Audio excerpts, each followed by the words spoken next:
Good morning, good afternoon, or good evening from wherever you're watching or listening. My name is Caleb Glick. I'm a lawyer here in the great state of Texas with the Calhoun School of Law to bring you a lot of information plenty of bad folks would rather you not have. Today, ladies and gentlemen, we have a lecture for you that I know for a fact is going to be ruffling some feathers, winding up some tensions, and definitely evoking some emotional hysteria, but after reviewing all of the discourse going on over social media, all of the platforms, after the discourse and the presentations presented by the government, the U.S. government, we feel it is absolutely necessary to provide as an objective and unbiased legal analysis of the events that took place of this incident. And we call it an incident intentionally to avoid any sort of biased political prejudicial affiliations. We're not going to call it a shooting. We're not going to call it vindication or defense. We're going to call it an incident. Of course, the incident we're referring to, or I'm referring to rather, is the incident that took place in Minneapolis, Minnesota not long ago, which involved an ICE agent, a Minnesota citizen, and the ICE agent using lethal force against the Minnesota citizen. Again, we're going to call it an incident, not a shooting, because there was an intentional target. The events leading up to it are called into question. A few precursors to make sure the legal analysis is understood to be completely objective, completely apolitical, solely a compilation of the facts of the events, and an application of the law. We want to establish a few things. First, the Calhoun School of Law does not in any way endorse the politics of the driver. Calhoun School of Law, we aim to apply the law to the facts, irregardless of who is involved. Second, Calhoun School of Law wishes the agent well. Not because we have political affiliations or because we favor his voting record, solely because beyond this, he seems to be a decent man. Third, both sides of the political spectrum are being disingenuous. How? The left is being disingenuous because it's completely immaterial that the citizen who was shot was a 37-year-old woman who has a now orphaned child. None of that is relevant. The only reason it's mentioned is for political fervor, political favor, to try to frustrate or tug at the heartstrings of individuals who affiliate with that side of the party. And the supposed emotional response is theatrical. It's completely disingenuous. Beyond that, even worse, you do not get to shut down the world, or rather maintain a shutdown of the world, and require or arrest citizens who refuse to put face masks on their face. You do not get to compel people to take an experimental drug that is now de facto exposed as not certainly, again, by the manufacturer, certainly not conducting its intended purpose. You do not get to celebrate the assassination of an innocent man.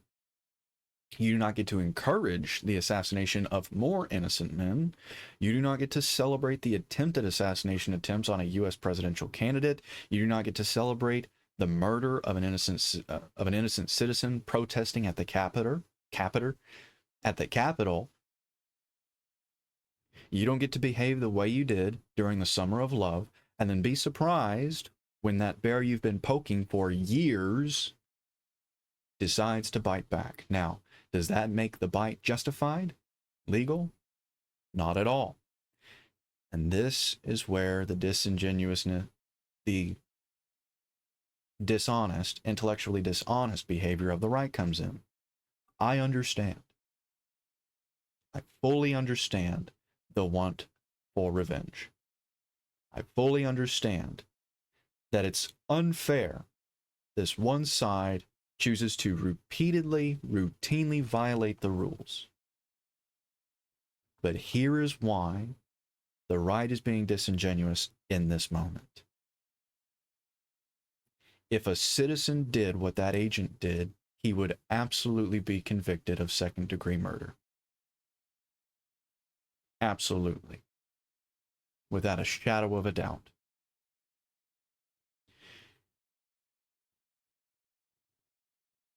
I understand that this one group has routinely violated the rules. And this one citizen was a member of that group.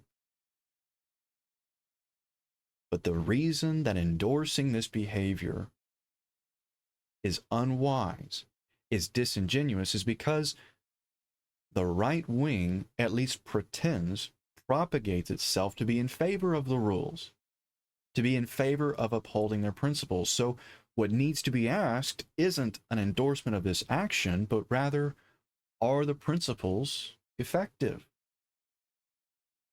If it's frustrating you to try to uphold these principles, maybe the principles are defective. And instead of changing the rules by breaking them, such as the left wing does, or such as this agent did, maybe it's time to admit the rules need to be changed. The principles need to be revisited.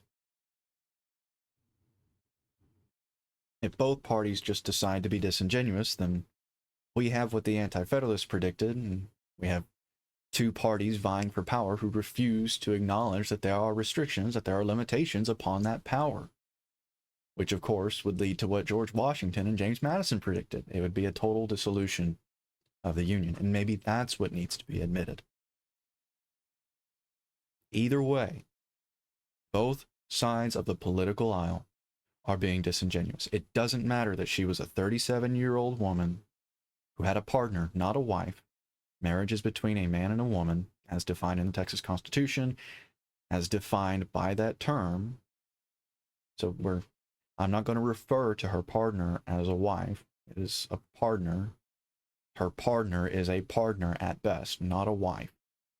Even if, this is to the right, even if the ICE agent is an upstanding individual, a good man, a decent man even, we are going to apply the long-standing Latin legal maxim that we went over not too long ago, which is dura lex sed lex. No matter how harsh the law, it must be applied. Because if we don't apply the law, if we don't apply the Constitution, if we don't apply the standards, if we don't uphold the principles, then there's no reason in having the principles. There's no reason in having the laws. And if that's the case, if the laws are obstructive, then maybe we need to get rid of the laws. But that needs to be something overtly admitted rather than secretly and subtly subverted by both sides of the political spectrum.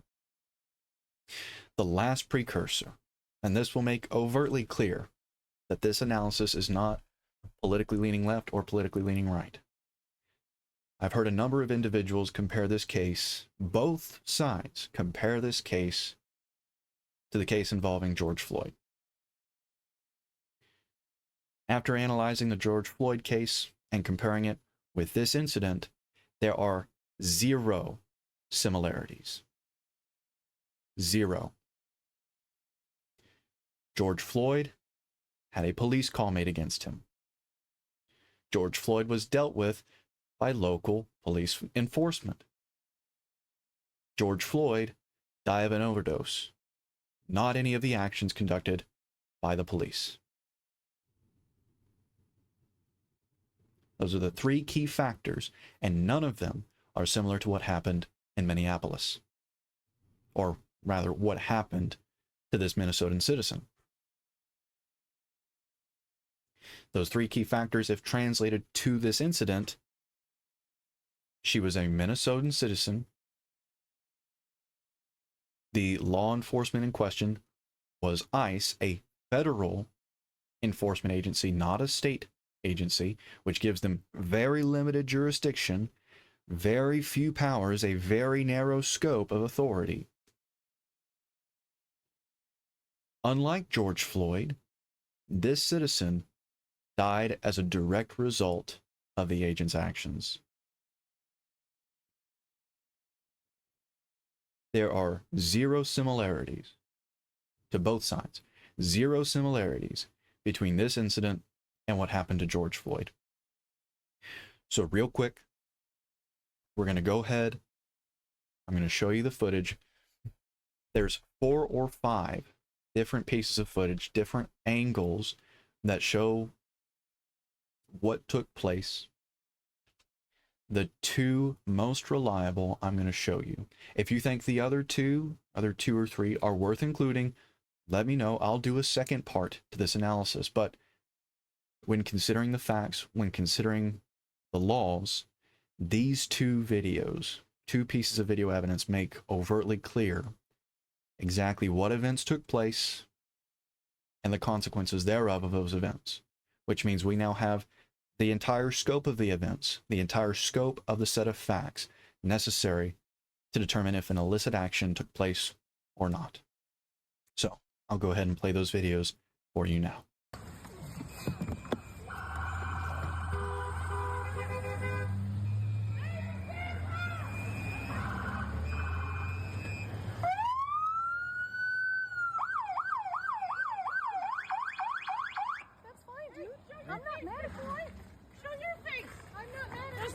Change our plates every morning, just so you know.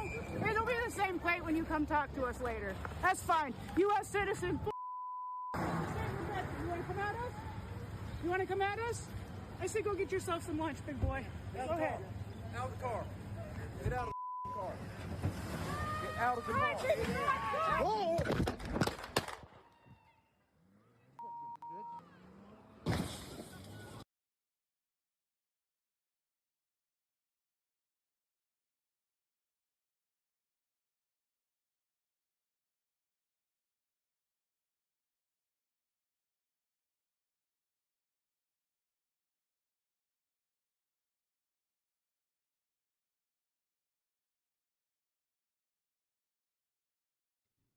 So let's do a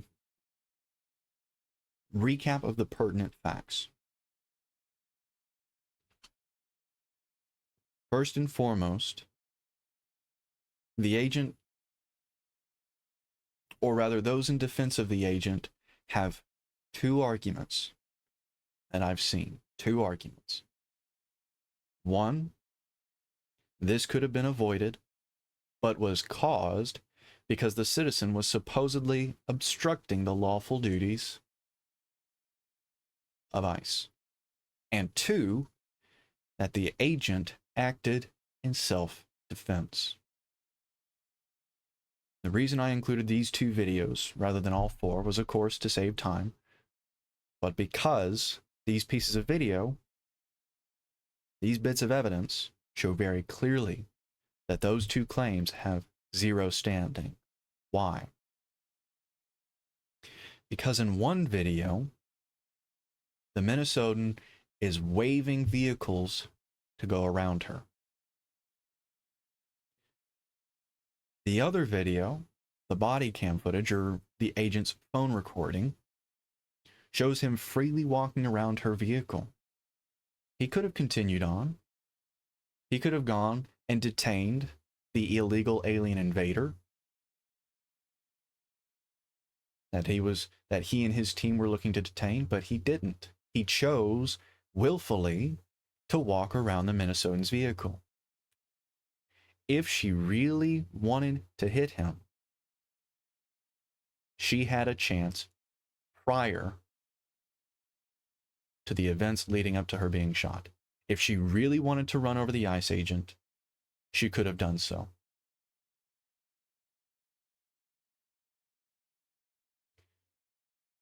The reason her waving vehicles around is so important, not only because it disproves that she was intending to obstruct, is because that is the extent of her illicit action. She committed a traffic violation at the worst, which is absolutely not under ICE authority, under ICE jurisdiction to enforce or to punish, that is a local state law, which would be enforced by local police or state police. If this vehicle was truly deemed a problem, ICE should have called the local authorities. From the video evidence we have, or at least what we showed, and if you think at all we are being prejudicial or biased, let me know in the comments. I'll do a second part. We'll do a second extension where we show the other pieces of video. Her waving vehicles around shows no obstruction.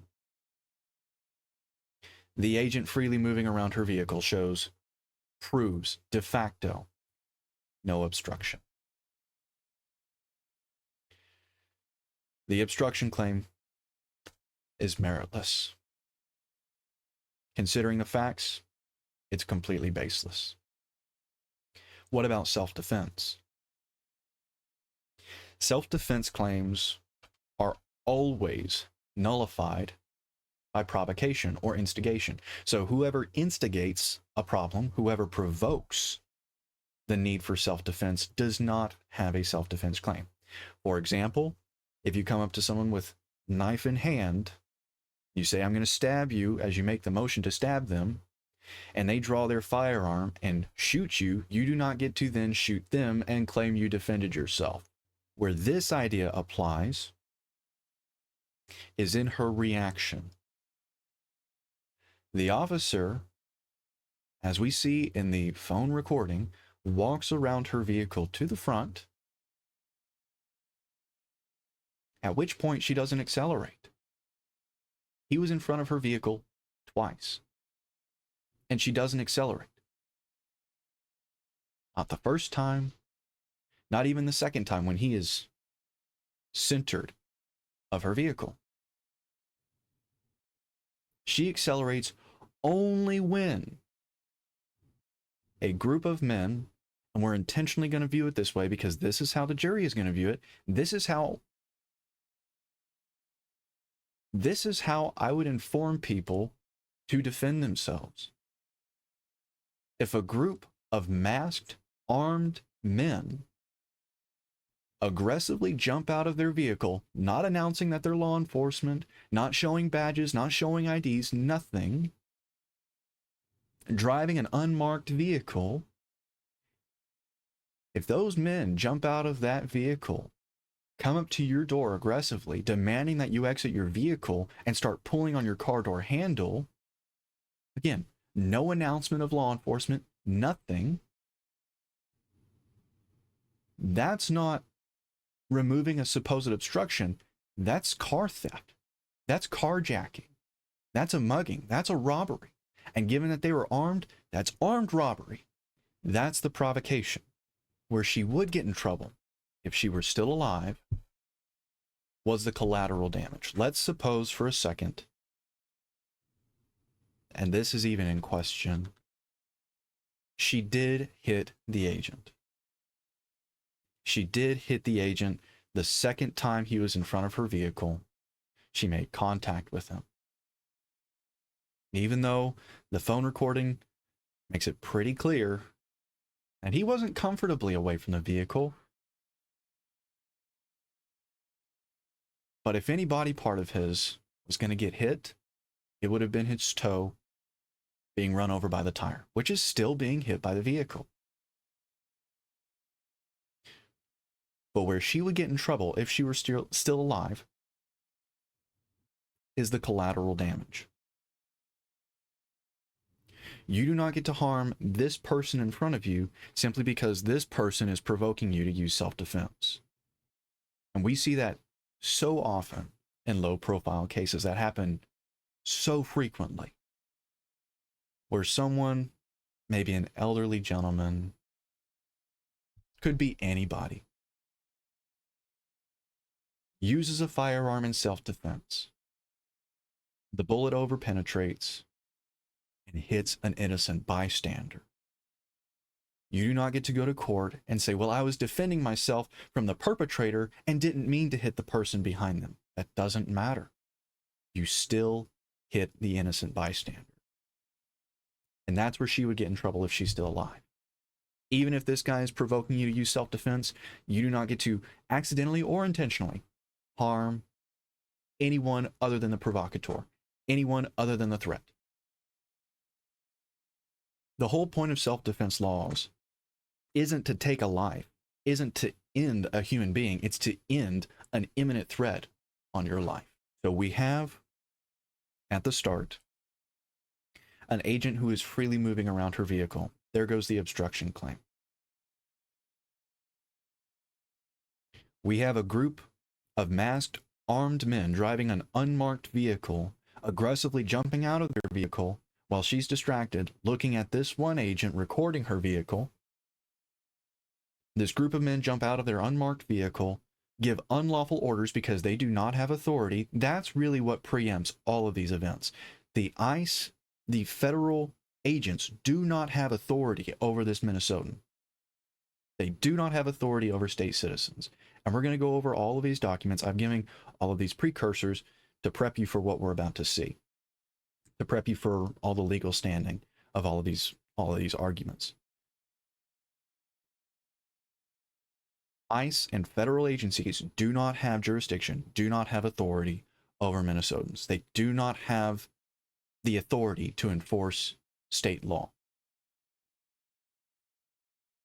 The reason we have separate departments, both federal and state, is so that way they stay within their limited scopes, their limited spheres of authority, don't encroach upon each other, and then ultimately make a monolith of tyrannical, subjugating authority.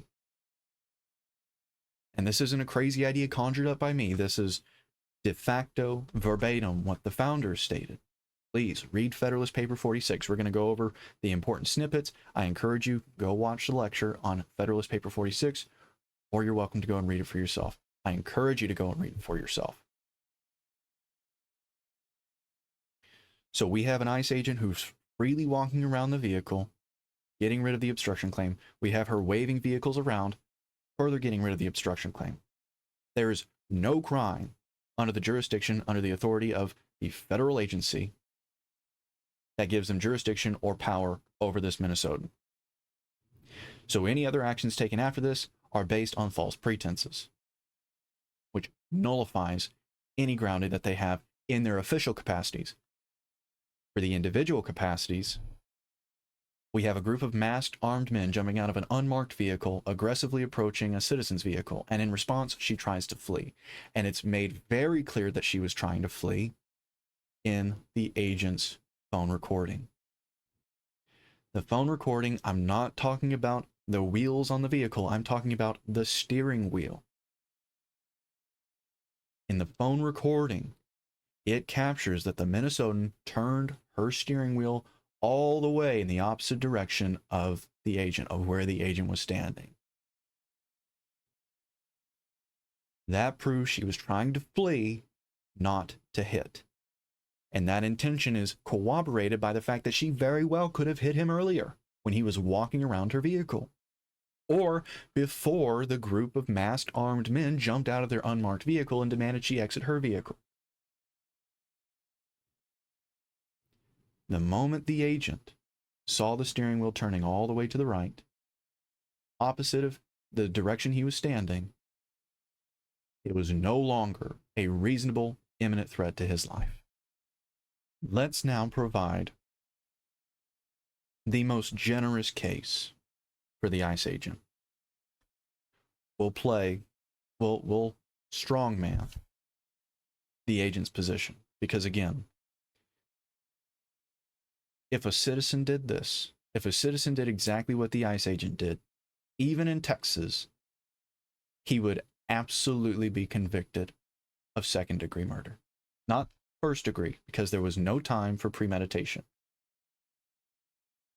There's no evidence thus far saying the ICE agents coordinated to cause this Minnesotan to fear for her life, and during that fear, they were going to trap her and force her to go this way so that way they could try to argue self-defense and take her life. There's no evidence of that. And in that moment, there was no time for premeditation. It would be second degree because there was the intention to kill.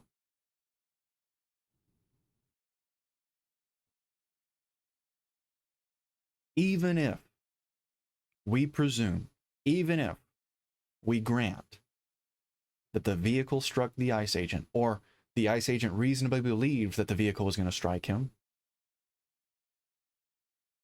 even if we granted that the first shot, which is going through the windshield, the bullet hole in the windshield is there, even though it's right on the brim, almost hitting the frame of the vehicle, it is still going through the windshield. Even if we grant that the first shot was self-defense, shots 2 and 3 would absolutely be considered murder. Absolutely. By the time shots 2 and 3 ring or rang from the barrel, the agent was very clearly and comfortably to the side of the vehicle, no longer having an imminent threat made to his life. So remember that very important definition. Self-defense laws, or that very important purpose. Self-defense laws are not to take human life, not to end human life. It is to end imminent threats to a life, whether that be your life or the life of a third party. So even if we grant that the first shot was justified as self-defense, shots 2 and 3, it doesn't matter that it was the heat of the moment. We talk about it all the time. Or I'm not sure if we've done a lecture. If so, it's been a good minute since we discussed it. But it is discussed all the time in the legal gun sphere or in the gun law sphere. It doesn't matter the heat of the moment. It doesn't matter that it was all done within a second. It doesn't matter that there was an adrenaline rush. That is still your tool. And it has to be used in accordance with the law. Of course, assuming the law is constitutional. It doesn't matter that it all happened within 1 second. It only matters that the extent of the law was violated, that the boundaries of the law for self-defense, defining self-defense, was violated. And it has to be punished. Or rewrite the law. Even if we grant that shot 1 was self-defense, shots 2 and 3 are de jure murder. What's worse is the agent, as caught by his phone recording, his own phone recording, showed zero remorse and made a profane comment. Something very similar like that, or to that, happened in the Daniel Perry case. Not so long ago. If you remember, it was back in 2020, during a group of protests in Austin, Texas. Group of protesters in Austin, Texas. A driver approaches the group of protesters. He sees a protester lift his AK-47 up at the driver's side of his window. Daniel Perry, in response, fired out of his driver's side window using lethal force and ended the imminent threat that he perceived to be made on his life. Prosecutor said that's self-defense. A grand jury, however, indicted him because of the comments he made previous to the occurrence. Because of social media posts he made that suggested or implied that he wanted something like this to happen. It's ridiculous. But it's what a jury's going to consider.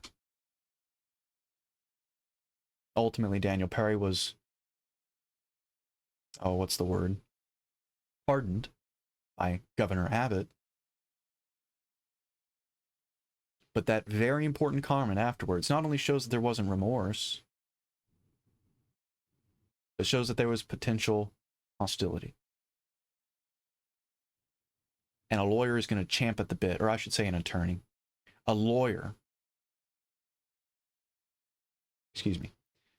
an attorney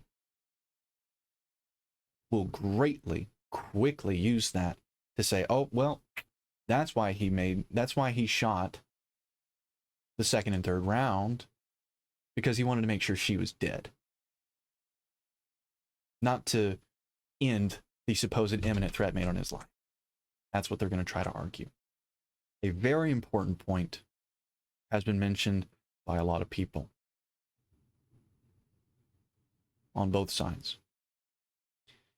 If the vehicle was aimed to run over the agent, it would have run him over regardless if she was shot or not. That was made clear in the latter part of the pieces of video evidence. Despite being shot, her vehicle continued in the direct path that she had steered. If she really wanted to run over the agent, if there really was an imminent threat, reasonable imminent threat made on the agent's life, shooting her wouldn't have stopped the vehicle. So let's do a quick summary of the law, and then I'm actually going to show you the DHS policies. I'm going to show you what second-degree murder is defined as in Minnesota law. I'm going to show you the definition of obstruction. We're going to go over Federalist Paper 46, and then hopefully provide you with enough verbatim information, not only to show that there is no political bias to this. Again, it doesn't matter that she was 37, it doesn't matter that she was a female, it doesn't matter that she now has an orphan child. None of that plays into this legal analysis. None of it should play into the legal analysis conducted by the jury or the court. Same goes for the background of the agent.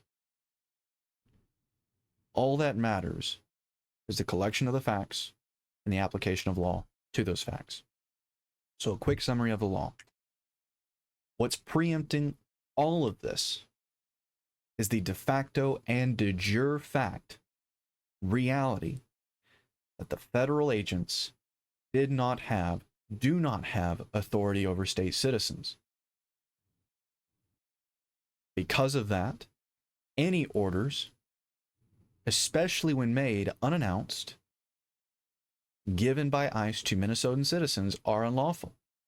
And the courts have repeatedly ruled that unlawful orders are not to be obeyed, do not have to be obeyed. If you would rather comply and fight it in court, sure. The founders would encourage you not to do that. There are a slew of papers, a slew of primary sources corroborating that idea. Thomas Jefferson's personal seal was rebellion to tyrants is obedience to God. The foundation of the Union, the principle of the founders was to resist unlawful orders.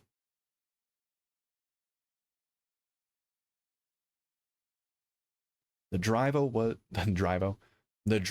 was de facto not obstructing. If she was obstructing, we would not have the phone recording of the agent freely walking around her vehicle. We would not have video evidence of her trying to wave vehicles around. There is no factual proof, no factual evidence that the citizen either intended or was to obstruct. Either intended to obstruct or was obstructing.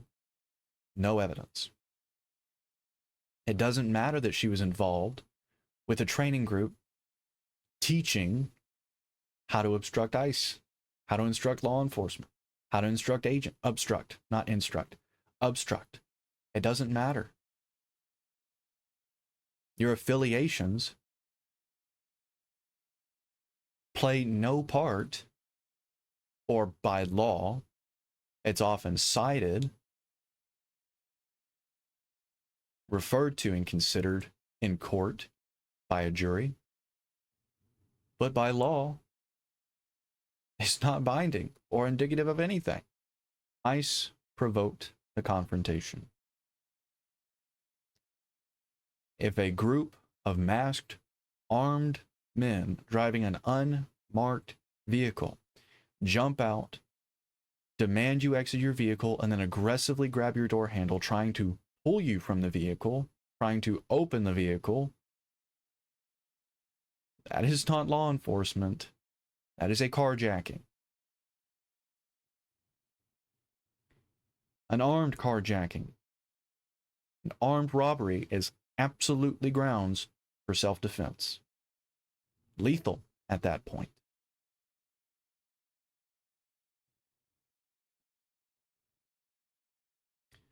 Last, and it's going to be the argument that I'm going to get told, oh, that's naive, oh, that's preposterous. But if you don't like it, then let's revisit that idea of revising the rules. ICE, for this very reason, and other federal departments, for this very reason, are not provided for in the U.S. Constitution. And we're going to read exactly what the father of the U.S. Constitution, James Madison, believed to be the citizen's duty regarding standing armies such as ICE. And if you don't like it, whether left or right, then it's time to admit we need to revise the rules. Because that's what the rules provide for. The Anti-Federalists and the Federalists both said it is a horrible idea to allow the federal government to have a standing army. Why? Because the federal government and their standing army is going to, 1, be ambitious, and 2, completely cold and too distant from the citizens of the state. They're not going to care.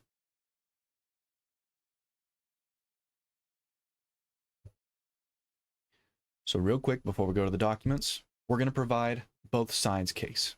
And then, of course, we'll give a quick conclusion, visit the documents, and wrap up. So what is the best case for the agent? Put short,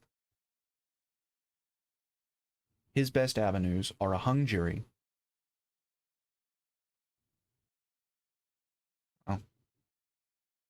that's about it, unless the feds want to steal the case from Minnesotan courts. That's all he's got, hoping for a hung jury. Regarding the facts, like we talked about earlier, the agent who was allegedly hit by the vehicle was not the provocateur, which means if the driver were still alive, she would not have a claim to self-defense, at least for the first shot. She hit an agent that was not provoking her, that was not providing an imminent threat or displaying an imminent threat to her life. The agent who shot was initially peaceful. We see that in the phone recording. Just walking around her vehicle, recording, that's completely lawful. Federal, state, local, doesn't matter. As a citizen, even in their official capacity, they can record. Well, I guess it would depend on the state law. If it's single party consent or all party consent. He was recording. The conversation was peaceful.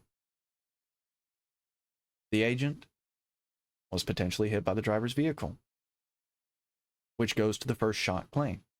The first shot, if being very generous, was self-defense. Shots 2 and 3 are indefensible. There was no longer an imminent threat made to his life when shots 2 and 3 were fired. There is one bullet hole through the windshield, which suggests that he was placed in the front of the vehicle. Even if the driver was intending to flee, again, you do not get to harm innocent bystanders when you are trying to defend yourself from an imminent threat. You do not get to claim, oh, well, I was just trying to defend myself. Doesn't matter. Your tool, your firearm, still hit and harmed an innocent bystander. And you better pray it's not fatal.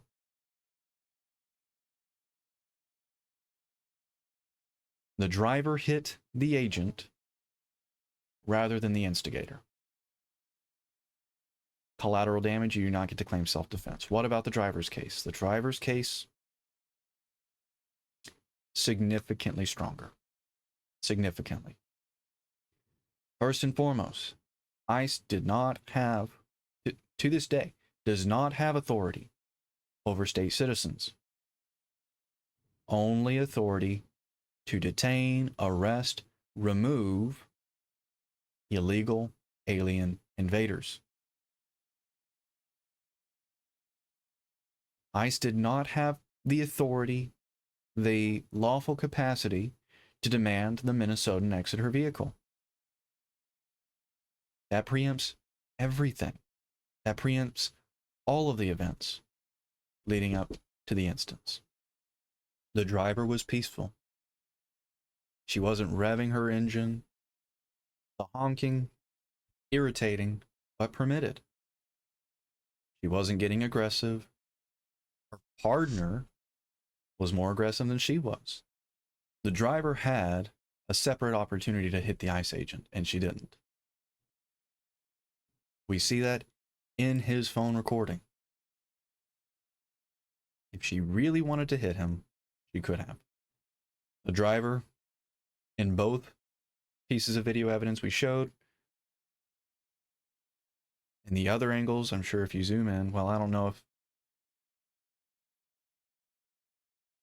the video evidence that's blurry and from a much further distance, I think that's from the passenger side, so I don't think you'd be able to see her waving other vehicles around, but she was waving other vehicles around. The agent who ultimately shot the driver moved freely around her vehicle, recording her vehicle, when he could have left, when he could have continued doing his job, continued conducting his lawful duties.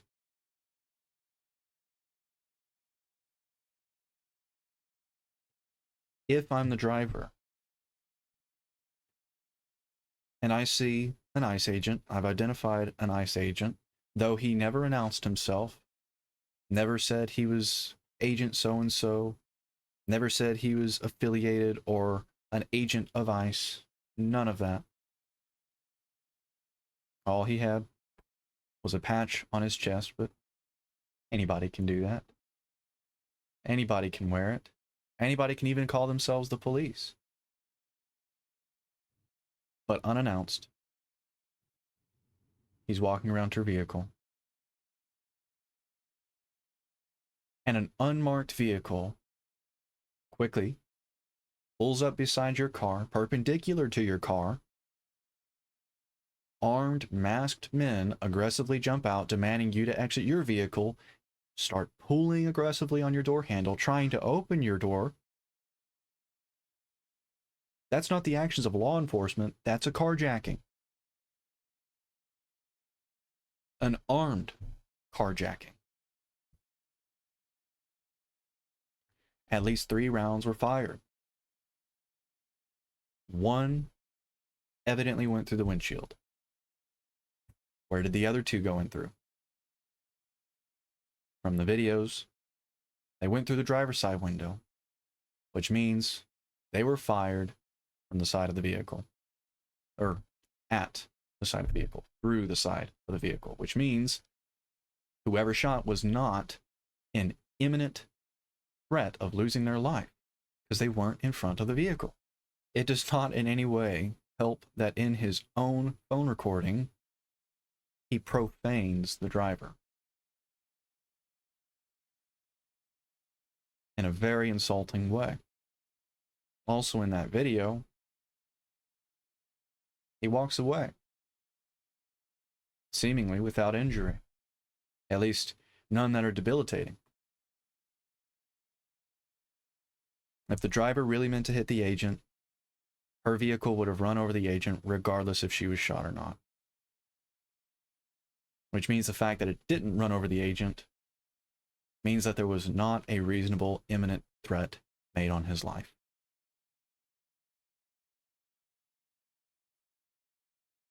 The last piece, this one's not necessarily codified law, but it is DHS policy. And again, we're going to go over all of this.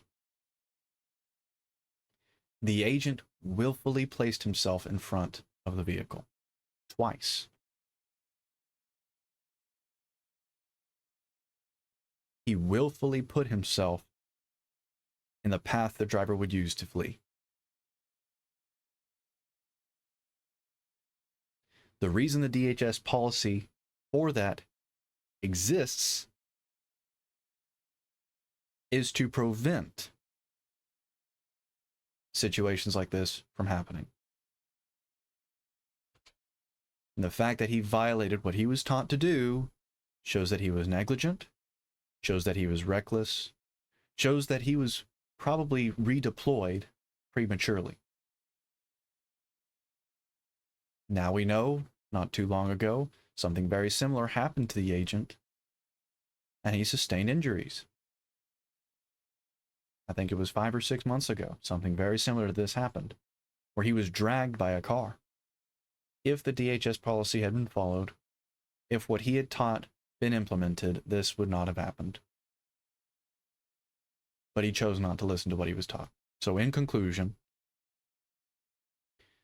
just considering what we have from those pieces of video evidence,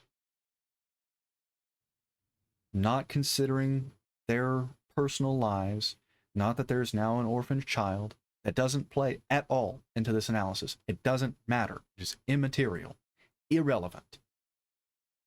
Anyone who mentions it is being disingenuous. They are playing character games rather than legal analysis. They are trying to pull at heartstrings rather than uphold the law. Doesn't matter that she was 37. Doesn't matter the agent has an immigrant wife. None of that matters. What preempts all of what occurred is that ICE and federal agencies do not have authority, do not have jurisdiction over state citizens.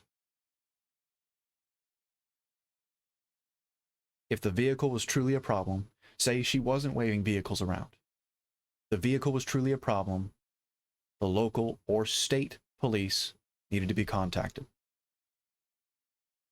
As we see in the videos, the driver was very clearly not obstructing ICE's lawful duties.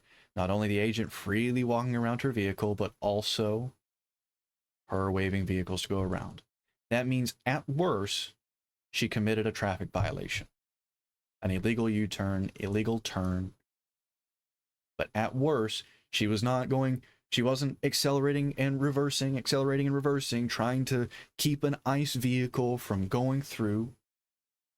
Her vehicle was perpendicular to one lane on what looks to be a suburban road.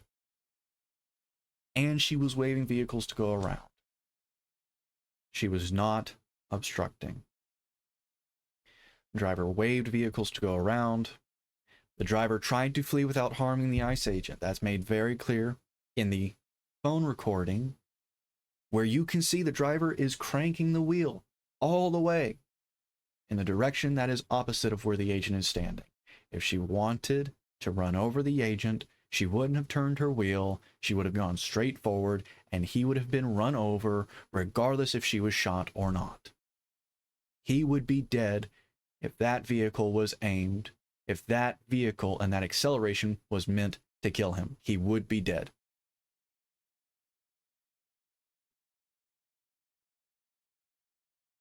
Let's be very generous for the agent's case. Let's say it was reasonable.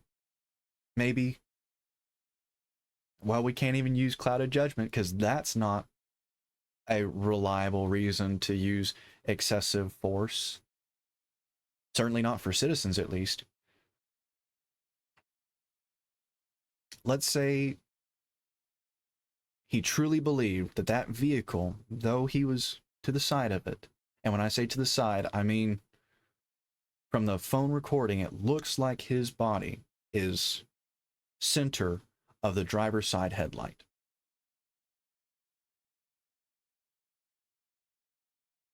But let's say he truly and reasonably believed that an imminent threat was made on his life. That first shot, having gone through the windshield, which suggests he was near the front of the vehicle,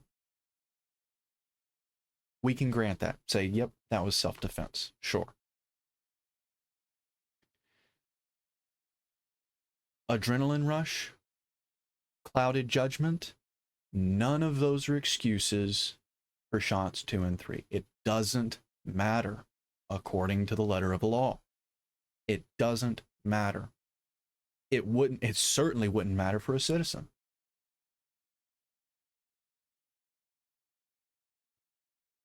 And it's not an act of God because it could have been prevented. The trigger could have not have been pulled 2 more times.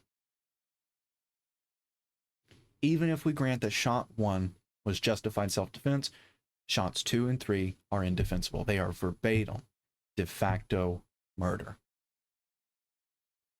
And it doesn't help that afterwards, he ran away from the person he shot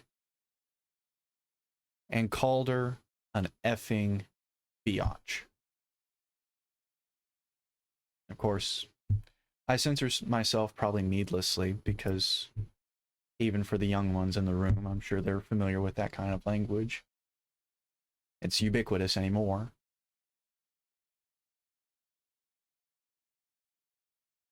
But he showed no remorse. He didn't attempt to help her. And in fact, he showed hostility, which is absolutely going to be tied to shots 2 and 3. Not that they were made in self-defense, but as vengeance and anger, as revenge. At worst, the driver, considering the agent walked around her vehicle freely and she waved on other vehicles, was not obstructing. At worst, she was committing a traffic violation, which means local authorities needed to be contacted. In totality, to put it very directly,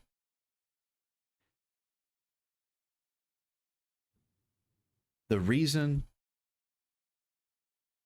we are so confident in this conclusion is because we know without any shadow of a doubt that if a citizen did what the agent did, the citizen would absolutely be convicted of second-degree murder.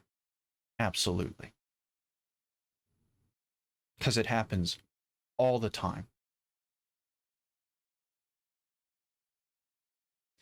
So let's go ahead and jump on over to the pertinent documents. First and foremost, let's start with DHS and their policies. So here we have February 6th, 2023. Purpose: pursuant to the Secretary's authority under Title VI, USC, subsection 112.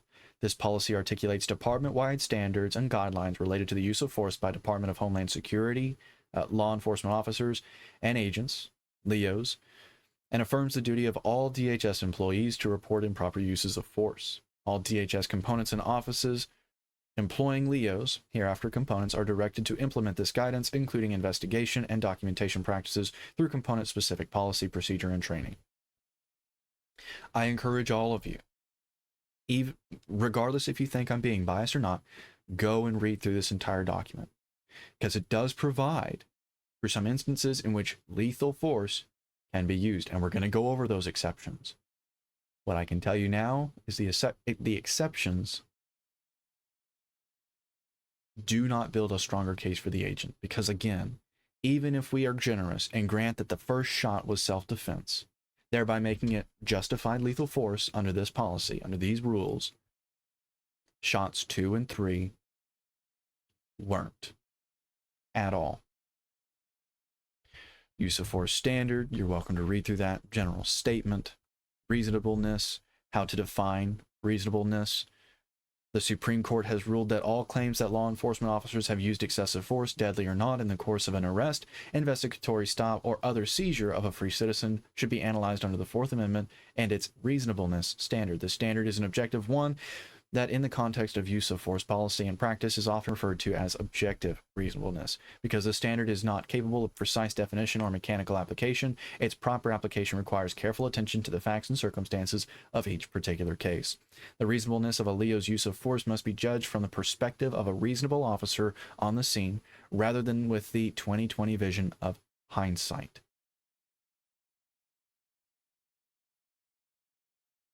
That's where the officer's premature redeployment will play in probably not a significant, but a reasonable part. A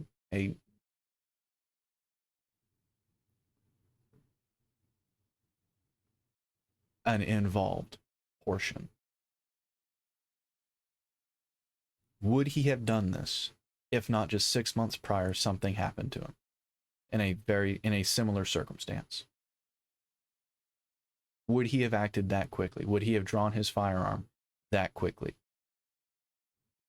That soon? So let's scroll further down. General principles. These are more for providing framing. This is not to be used as condemning the agent's actions or endorsing them. This is merely to provide the scope of what DHS, of what ICE is aimed to do. So Section 3, subsection A, all DHS personnel have been entrusted with a critical mission. With honor and integrity, we will safeguard the American people, our homeland, and our values. B, de-escalation. To ensure that DHS LEOs are proficient in a variety of techniques that could aid them in appropriately resolving an encounter, components shall provide use of force training that includes de-escalation tactics and techniques. Does jumping out of an unmarked vehicle when you're masked and armed, aggressively approaching, giving unlawful orders because they didn't announce themselves, demanding someone exit their vehicle, is that de-escalation? No, not remotely. How does that play into this case? Because it explains why she fled. It does not justify any sort of self-defense claims she may have used if it's proven the agent was in fact hit by her vehicle. It explains why she fled, why she felt there was an imminent threat made to her life. That was not de-escalation, that is the exact opposite. Additional considerations. DHS LEOs are permitted to use force that is objectively reasonable in light of the totality of the circumstances, which means a jury is not going to just consider that 1 second in which shots 1, 2, and 3 were made. They're going to be forced to consider our vehicle was perpendicular for how long? We'll find that out. She was waving vehicles around for how long? We'll find out. A truck approaches unmarked. Armed masked men jump out demanding she exit her vehicle. Tried to open her door multiple different ways from the inside and yanking at the door handle. That's what caused her to accelerate and flee. The agent, if proven, felt a reasonable imminent threat to his life, so he fired, hit her, fired 2 more times, and she died. When she died, that was the end of the event. If there are arguments to be made for extending that timeline, I am more than willing to hear them. But that timeline, that time frame, is what the court and the jury are going to consider. DHS LEOs do not have a duty to retreat to avoid the reasonable use of force. Again, reasonable use of force. Reasonable. Even if we grant that shot 1 was reasonable force, shots 2 and 3 were not. Nor are they required to wait for an attack before using reasonable force to stop a threat. Stop a threat. That presupposes there's a threat being made. So you do not have, if a threat is being made, you do not have to wait for the threat to be fulfilled before using force. That's provided for in self-defense law. Again, where it doesn't apply is retaliation, is revenge. Self-defense law is to end an imminent threat on your life, not to take life. Very important distinction. Very important difference. How about in exigent circumstances? In an exigent situation, for self-defense or the defense of another, DHS LEOs are authorized to use any available object or technique in a manner that is objectively reasonable in light of the circumstances. I'm not going to play the fairy tale hypothetical, oh, well, he should have just shot the tire. Oh, well, he could have ducked and rolled. He could have become Arnold Schwarzenegger and jumped through the windshield, taking control of the wheel. I'm not going to play that game. And I only mention that because I've seen quite a few people try to make that excuse. Well, he should have shot the tire. You don't have to play that game. You don't have to go to that extreme. Because again, even if you grant the first shot was reasonable, shots 2 and 3 still weren't. Subsection H, I guess that would be another subsection. 1, the department is committed to carrying out its mission with honor and integrity. We're going to read through, again, a publication, I think it's from ICE or DHS, that lists what their lawful duty is. The department is committed to carrying out its mission with honor and integrity and to fostering a culture of transparency and accountability. As such, components will ensure that their policies and procedures unambiguously underscore the following. The use of excessive force is unlawful and will not be tolerated. That does not immediately condemn this agent's actions. It is not excessive if it is lawful. It is excessive when it is unlawful. Those who engage in such misconduct and those who fail to report such misconduct will be subject to all applicable administrative and criminal penalties. Scroll down a little further. Warning shots, so this is section 5. Warning shots and disabling fire. A general prohibition, except in the limited circumstances described in section 5b. We're going to go over that so that I'm going to attempt to eradicate any sort of political bias that may even be implied by this analysis. General prohibitions, except in the limited circumstances described in section 5b. Exceptions, DHS LEOs are prohibited from discharging firearms solely as a warning or signal, or to disable moving vehicles, vessels, aircraft, or other conveyances. This is where the party in favor of the driver would stop and say, "Ha, gotcha." But that's disingenuous. You need to read the exceptions. B, warning shots. Not really applicable here. The shots were fatal. They were direct. They were meant to, at least the first shot, if we're being generous, the first shot was meant to stop the imminent threat, to disable the vehicle. Disabling fire. Maritime law, not really relevant. Physical protection. Authorized United States Secret Service, USSS, personnel exercising USSS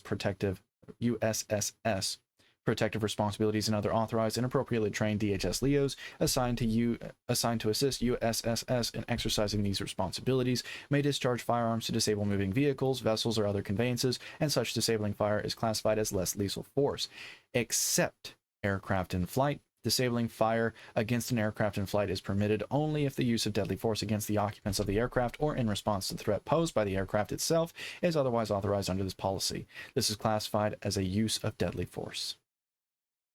Again, if a firearm is going to be discharged to disable a moving vehicle, it has to be lawful. It has to be reasonable. And that's the qualifier for all of those exceptions. How about safety considerations? Warning shots and disabling fire are inherently dangerous, and when authorized under this policy should be used with all due care. DHS LEOs must exercise good judgment at all times and ensure that safety is always the primary consideration. That policy alone gets rid of the idea of, well, it all happened within a second. Let's be generous and say the first shot was self-defense. This policy says always, at all times, even in the micro, even in the smallest unit of time, a DHS office is burdened, shoulders this requirement, must exercise good judgment at all times. The moment he was to the side of the vehicle, even if he was placed to the side of the vehicle because he was pushed by the vehicle, the moment he was to the side of the vehicle, there was no longer an imminent threat made on his life. None. Not reasonable. So when he fired shots 2 and 3, he did not exercise good judgment. 6, deadly force. General guidelines. As with any use of force. So it's a qualifier. A LEO's use of deadly force must be objectively reasonable in light of the facts and circumstances confronting the LEO at the time force is applied. the steering wheel as captured in the phone recording. And if the phone saw it, as you can see by the shadow of the phone, he's holding about at his sternum.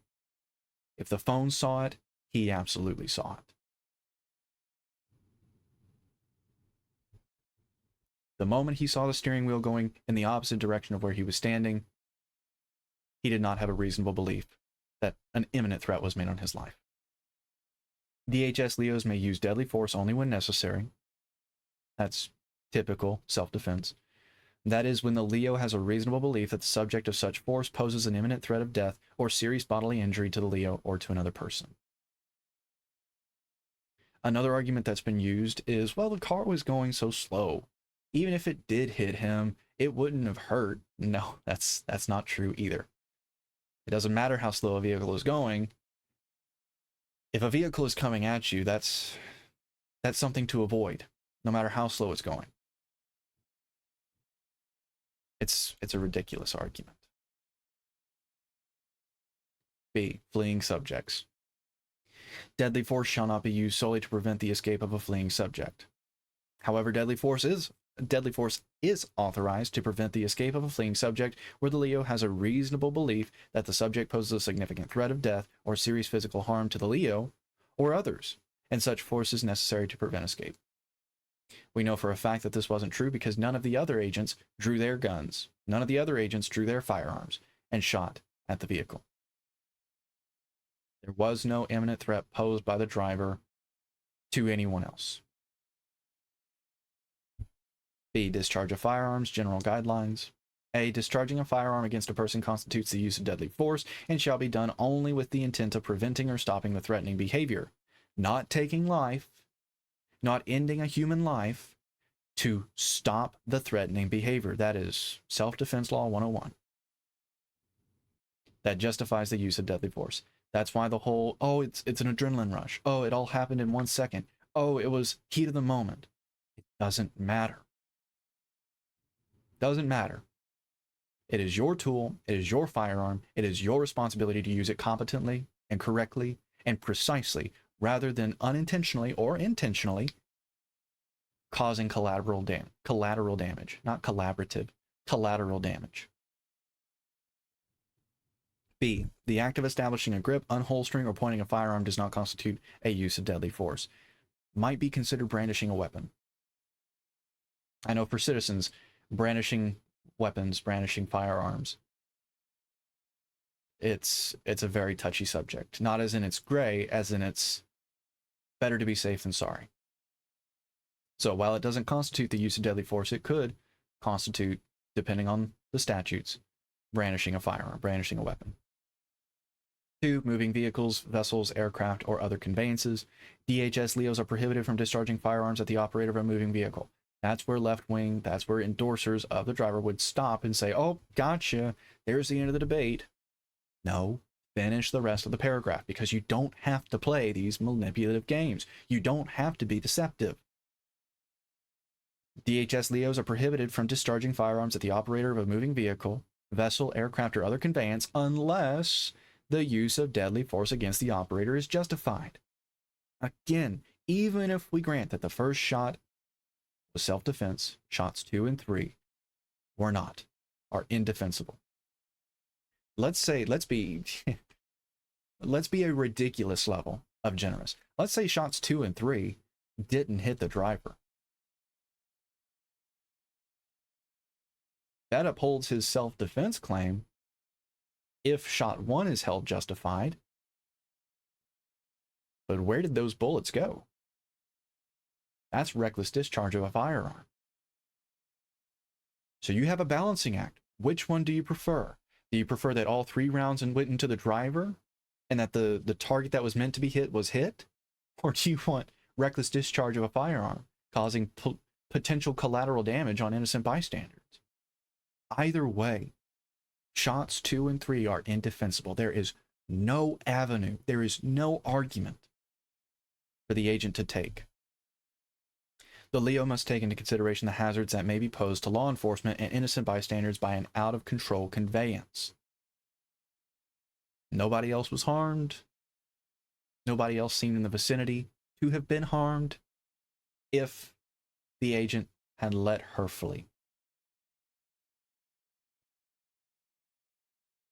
That clause or that portion of that subparagraph isn't necessarily pertinent. Because whether or not she shot or whether or not she got shot, there weren't really innocent bystanders. I keep saying standards. Innocent bystanders that could have been harmed. C. Firearms shall not be discharged solely to disable moving vehicles, vessels, aircraft, or other conveyances, except when deadly force is authorized. When would that be authorized? If the vehicle posed, or if the moving vehicle posed an imminent threat to the agent's life. That's when it would be justified. And then reporting requirements, incident tracking, everything like that. Again, I encourage all of you. There's nothing up my sleeve, no trickery afoot, merely providing legal analysis, applying the law to the set of facts we have at hand. So let's look. What are ICE's lawful duties? U.S. Immigration and Customs Enforcement. U.S. Immigration and Customs Enforcement, ICE, is the largest investigative agency in DHS. Formed in 2003 as part of the federal government's response to the 9/11 attacks.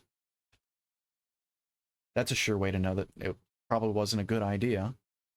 ICE promotes homeland security and public safety by enforcing federal laws governing, so here's the scope, not all federal laws. ICE is not given carte blanche permission to enforce all federal laws governing border control, customs, trade, and immigration. Those are the 4 places. They do not get to enforce state traffic violations. That is the worst crime that the driver could have committed. Illegal U-turn, illegal turn, traffic interference. But given that the agent was freely walking around her vehicle, given that she was waving on other vehicles to go around her, given that there was an entire lane that she wasn't blocking that could have been used to go around her, they didn't take it. ICE can only enforce federal laws pertaining to 4 subjects: border control, customs, trade, and immigration. They don't get to enforce state traffic violations. So that is the scope of their lawful duties. That's why we mentioned it. That is the limitation of the responsibility of their lawful duties. That would be the definition provided. So let's check Minnesota law. 609.06, authorized use of force. Subdivision 1, when authorized, except as otherwise provided in subdivisions 2 to 4, reasonable force may be used upon or toward the person of another without the other's consent when the following circumstances exist or the actor reasonably believes to exist. You're welcome to go through all of these. We're looking for when it's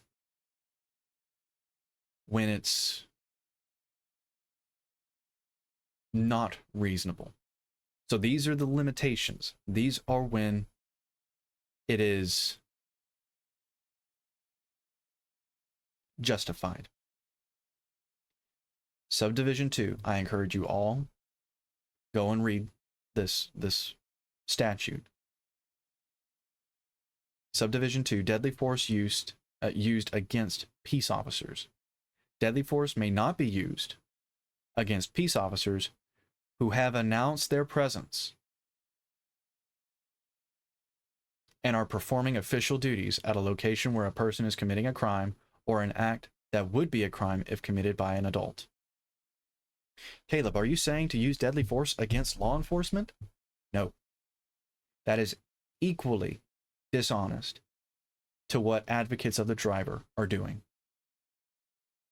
I'm applying what the founding generation would absolutely say, as I'm about to show you with Federalist Paper 46, but also what modern, contemporary law provides for. Deadly force may not be used against peace officers who have announced their presence. So if they haven't announced their presence, deadly force can be used against them. Of course, when it's justified, as provided for in these circumstances, and are performing their official duties. This is why I mentioned the articulated lawful duties of ICE. Does ICE get to enforce state traffic violations? No.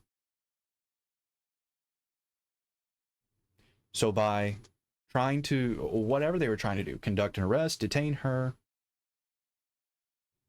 no matter what they were trying to do, no matter the reason that unmarked vehicle pulled up and a crew of masked armed men demanded her to exit her, commanded her to exit her vehicle, and then tried to force her out of her vehicle, no matter the reason, it is not included in ICE's official duties, and they did not announce themselves.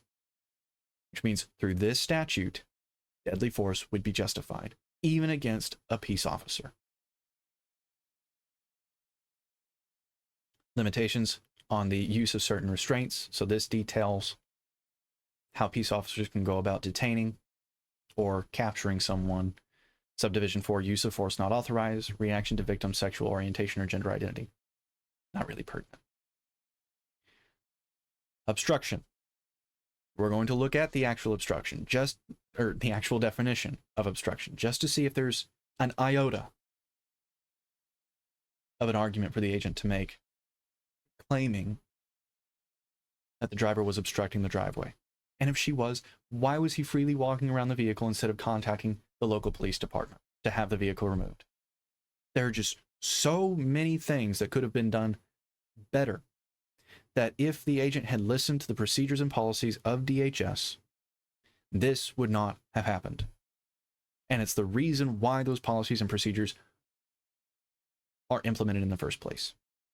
So U.S. Code Title 18, Chapter 7, subsection 111. 18 U.S.C. 111. Assaulting, resisting, or impeding certain officers or employees. A, in general, whoever forcibly assaults, she didn't assault, resists, she wasn't really resisting, opposes, wasn't opposing either, because she didn't run over the agent the first time he was in front of her vehicle. She didn't try to crash into the truck that pulled up beside her. Impeded, she wasn't really impeding because people were going around, the agent was freely walking around her vehicle. Intimidates, she wasn't revving the engine, she wasn't following them right behind, or she wasn't following right behind them with the vehicle, bumping against them. She wasn't threatening them, or interferes with any person designated in section 1 or 1114 of this title while engaged in or on account of the performance of official duties. Again, official duties. What is that?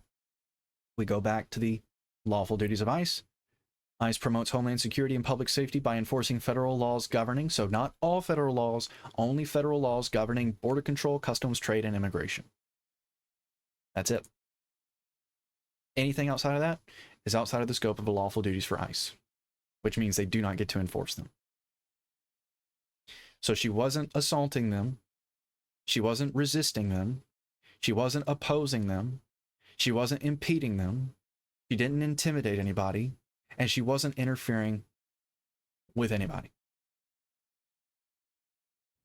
The worst crime she could have possibly been charged with was a traffic violation for an illegal U-turn. How does Minnesota define second-degree murder, and why are we so confident to say that this is de facto second-degree murder? The reason it's not third degree is because it wasn't accidental.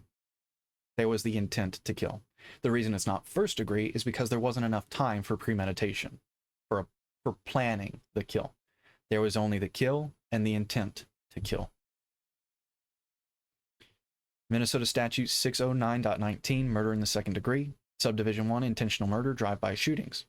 Whoever does either of the following is guilty of murder in the second degree and may be sentenced to imprisonment for not more than 40 years.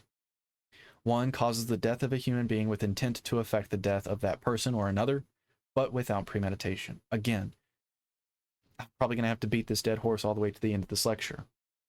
Even if we're generous, even if we grant that the first shot was self-defense, that he reasonably believed he was in the path of the vehicle, regardless if she was trying to flee or not, flee or harm him, doesn't matter.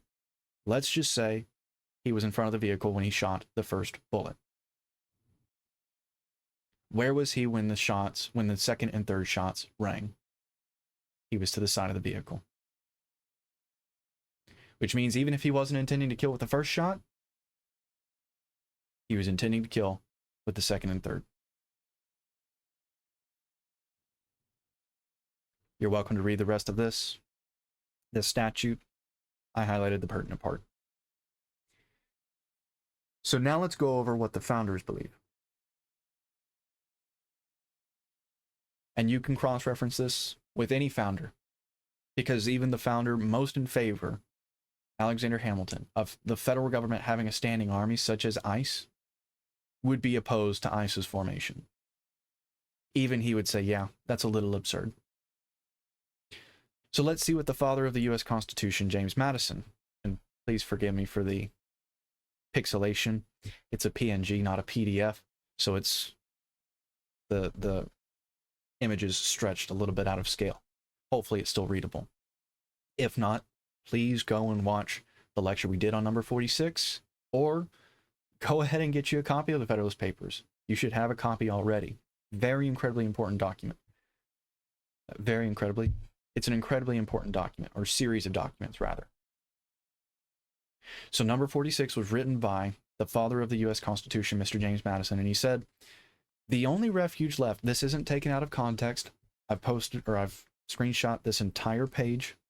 Again, if you think I'm taking it out of context, go read 46, tell me I'm wrong, show me exactly where I can look that debunks what he says here, or that shows I'm mischaracterizing Madison's words. He says the only refuge left for those who prophesy the downfall of the state governments is the visionary supposition that the federal government may previously accumulate a military force for the projects of ambition. A military force is anything except the Navy, at least in the context of the U.S. Constitution. And when you actually look at the 1750 dictionary that was more than likely used by the founders, it was published by Samuel Adams. Article 1, Section 8 of the U.S. Constitution provides that the federal government can have and maintain only a Navy. And when you look in the 1750 dictionary, Navy doesn't even include the corpsmen, doesn't include the sailors. It includes only the fleet of ships. Well, Caleb, that's absurd. We couldn't possibly have that for modern warfare. Then change the rules. Don't break them. Amend the U.S. Constitution. Don't violate it. And that goes for both sides. This isn't Caleb just hounding the right. This isn't Caleb just hounding Republicans and conservatives. This is the only side even pretending to follow the rules is now advocating for breaking the rules.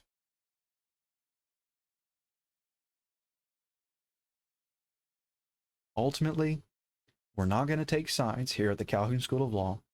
We're merely going to observe the facts that have been placed before us and apply the law. Apply the understanding of the U.S. Constitution as it was coined, as it was written. He says the reasonings contained in these papers,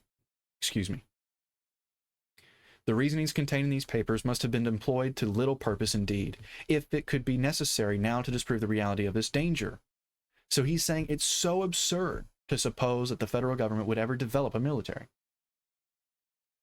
a standing army, such as ICE, the FBI, NSA, DHS in total, that the people in the states should, for a sufficient period of time, elect an uninterrupted succession of men ready to betray both. It is such an unbelievable idea that the people for so long would elect a number of men for a long enough period to develop an army, to develop a standing military, to develop a standing force. It is unreasonable, according to Madison, to suppose that the people of the states would allow the federal government to get away with doing that. He said to betray both, that the traitors should, throughout this period, uniformly and systematically pursue some fixed plan for the extension of the military establishment, that the governments and the people of the states should silently and patiently behold the gathering storm and continue to supply the materials until it should be prepared to burst on their own heads, must appear to everyone more like the incoherent dreams of a delirious jealousy or the misjudged exaggerations of a counterfeit zeal than like the sober apprehensions of genuine patriotism. Read that again. Extravagant as the supposition is, let it however be made. So he's saying, you know what? It's a ridiculous idea to think that the people of the states would let the federal government develop something like ICE, develop something like the FBI, like the CIA, like the DHS in totality. But let's say just for spits and giggles, it happens. Let's say a sufficient number of men are elected enough times for a long enough period that the federal government is able to accrue a regular army, as you're about to see him state, a standing army. He says, let it however be made. Let a regular army, fully equal to the resources of the country, be formed. And let it be entirely at the devotion of the federal government. Still, it would not be going too far to say that the state governments, with the people on their side, would be able to repel the danger. The highest number to which, according to the best computation, a standing army can be carried in any country does not exceed 100th part of the whole number of souls, or 1/25th part of the number of 1/25th of the number able to bear arms. He's getting into very, very dangerous, at least if we're speaking in contemporary terms, very dangerous phraseology. He says, you know what? If an army does come about from the federal government, it would be completely trumped, completely overwritten by the citizenry, completely outnumbered by the citizenry. 1 to 100 in terms of souls to the army, and 1 to 25 in terms of those capable of taking up arms against that army. Very dangerous words. This proportion would not yield, in the United States, an army of more than 25 or 30,000 men. To these would be opposed a militia amounting to near 500,000 citizens with arms in their hands, officered by men chosen from among themselves, fighting for their common liberties, and united and conducted by governments possessing their affections and confidence. He is verbatim telling the citizens of the states, if a standing army such as ICE, the FBI, CIA, DHS in totality are deployed on state soil, that not only would the able-bodied citizens by the 25th multiple outnumber the army, but that those citizens have a duty to resist. This is what the father of the U.S. Constitution is saying. If you don't like it, if you don't like it, change the U.S. Constitution, because this is what its authors told people like that Minnesotan to do. Those who are best acquainted with the last successful resistance of this country against the British arms will be most inclined to deny the possibility of it. Besides the advantage of being armed, which the Americans possess over the people of almost every other nation, the existence of subordinate governments to which the people are attached, and by which the militia officers are appointed, forms a barrier against the enterprises of ambition, more insurmountable than any which a simple government of any form can admit of. Notwithstanding the military establishments in the several kingdoms of Europe, which are carried as far as the public resources will bear, the governments are afraid to trust the people with arms, and it is not certain that with this aid alone they would not only be able to shake off their yokes, but were the people to possess the additional advantages of local governments chosen by themselves, who could collect the national will and direct the national force, and of officers appointed out of the militia by these governments and attached both to them and to the militia, it may be affirmed with the greatest assurance that the throne of every tyranny in Europe would be speedily overturned in spite of the legions which surround it. And he wrote in the concluding paragraph, please go read this for yourself, so there's not a sliver of concern about any sort of biases that I might have, that the Calhoun School of Law might have, in our conclusion from the analysis we provide. Madison in the same paper says, on summing up the considerations stating in this and the last paper, they seem to amount to the most convincing evidence that the powers proposed to be lodged in the federal government are as little formidable to those reserved to the individual states as they are indispensably necessary to accomplish the purpose of the Union. And that all those alarms which have been sounded, so all of the anti-federalists saying, hey, there's going to be a standing army, hey, there's going to be a standing army, and that standing army is going to kill state citizens for the sake of the federal government, Madison says, and that all those alarms which have been sounded of a meditated and consequential annihilation of the state governments must, on the most favorable interpretation, be ascribed to the chimerical fears. They're ridiculous, they're baseless, they're meritless. It would never happen. The chimerical fears of the authors of them. Let me go ahead and reiterate what we established as a qualifier for this lecture. The Calhoun School of Law, nor myself, endorse in any way, form, or fashion the politics of the driver or even the politics of the governor of Minnesota. What we do is apply analysis despite our personal preferences and come to a conclusion based on the results of that analysis. The founding generation, the father of the U.S. Constitution, if alive today, would not only demand the dissolution of ICE, the dissolution of DHS, the dissolution of the CIA, FBI, DEA, ATF, every organization of the federal government. They would absolutely, even begrudgingly, be on the side of the Minnesotan governor's actions. How do we know? Because the father of the U.S. Constitution and many of the founders supported his propositions. In fact, it could be argued that without his constant critiques of the Articles of the Confederation, the Philadelphia Convention probably wouldn't have taken place. Madison is almost unilaterally correct. It's almost unilaterally, or can be, unilaterally accredited, not accredited, credited with bringing about the formation and implementation of the U.S. Constitution. If the founding generation were alive today, they would absolutely, even begrudgingly, side with the Minnesota governor and his actions to deploy the Minnesota National Guard against ICE. If you don't like it, pick a side. Are you going to support the modern U.S. government, or are you going to try, no matter how unpopular, no matter how naive, no matter how ignorant it may seem, to uphold the principles which are enshrined in the U.S. Constitution? Well, Caleb, that's not fair because the left doesn't obey them. Then punish them by the rules. We have modes and methods by which to punish people who violate the terms of the contract. Well, Caleb, how do we do that? Stop giving them federal funding. Not supposed to have it in the first place. Stop giving them federal funding. Cut them off from the rest of the union because they've chosen to violate the terms of the union. At that point, Minnesota will choose to leave or they'll comply. But it has to be willful because the entirety of the founding generation's tenure, anytime territory was annexed, anytime territory was acceded, it was voluntary. Completely voluntary. So if Minnesota doesn't like the rules of the union, it can leave. If it doesn't like the rules but doesn't want to leave, get along with the rules. Minnesota gets sued. But this mode, according to Madison, demonstrates that we lost the government a long time ago.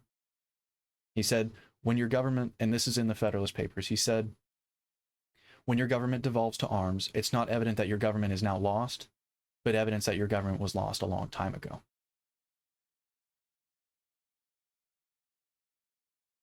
So to the left, stop being dishonest. That's a heavy toll to ask.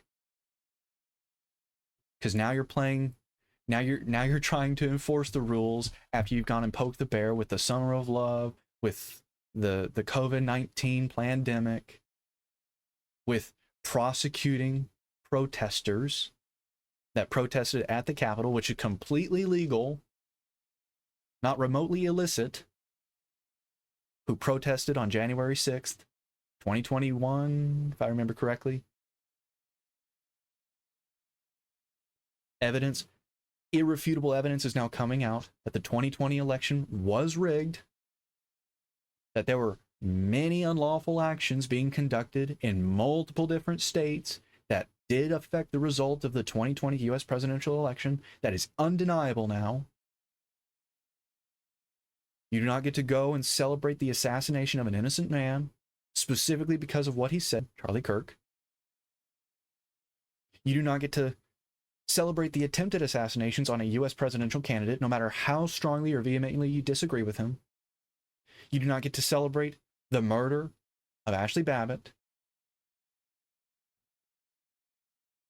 and then pretend like you care about the rules. You don't. You have zero claim.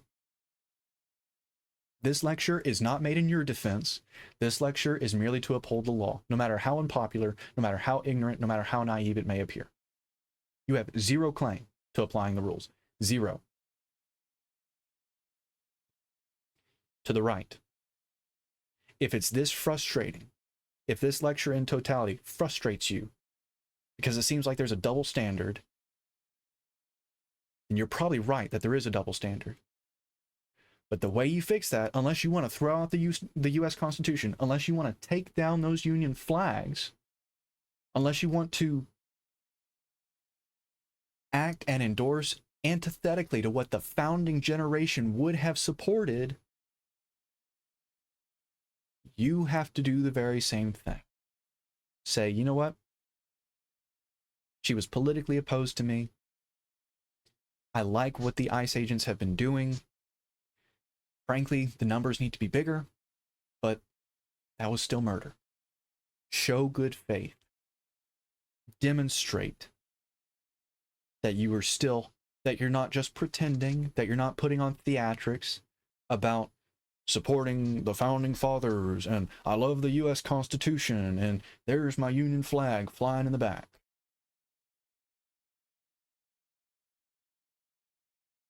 You can't reconcile that and also endorse the actions of the agent. With that said, is the agent a wicked man? May or may not be. It doesn't matter. He seems to be a decent man outside of his official duties. We wish him well. But this action, if conducted by a citizen, would absolutely be convicted of murder. If not the first shot, the second and third. If you have any questions, if you have any comments, I'm sure there's going to be a full cargo ship of disagreements. Please go ahead and post them down in the comments, because if there isn't any other lecture that we have posted yet or will post that will demonstrate our loyalty, our duty to truth, tenetur veritas, our bound relationship to truth, it would probably be this one. We're not taking sides. These lectures are not to be political advocacy postings. It is to provide you with the necessary skills and information to combat any sort of lawfare that will be waged against you, your loved ones, or your hard-earned property. So please, if you have any questions, comments, disagreements, concerns, go ahead and post them down in the comments. Excellent. My name is Caleb Glick. I'm a lawyer here in the great state of Texas with the Calhoun School of Law to bring you a lot of information that plenty of bad folks would rather you not have. I hope you enjoyed this lecture, that it wasn't too frustrating. And if not, while you're down in the comments, go ahead and post how I can do better so I can best serve that purpose of helping you. I hope you'll have a wonderful day, and I'm not sure what the topic for the next lecture is going to be, but I'll do my best to make it as informative and entertaining as this one, if not more so. Regardless of the topic of the next lecture, until I see y'all then, I bid you all farewell.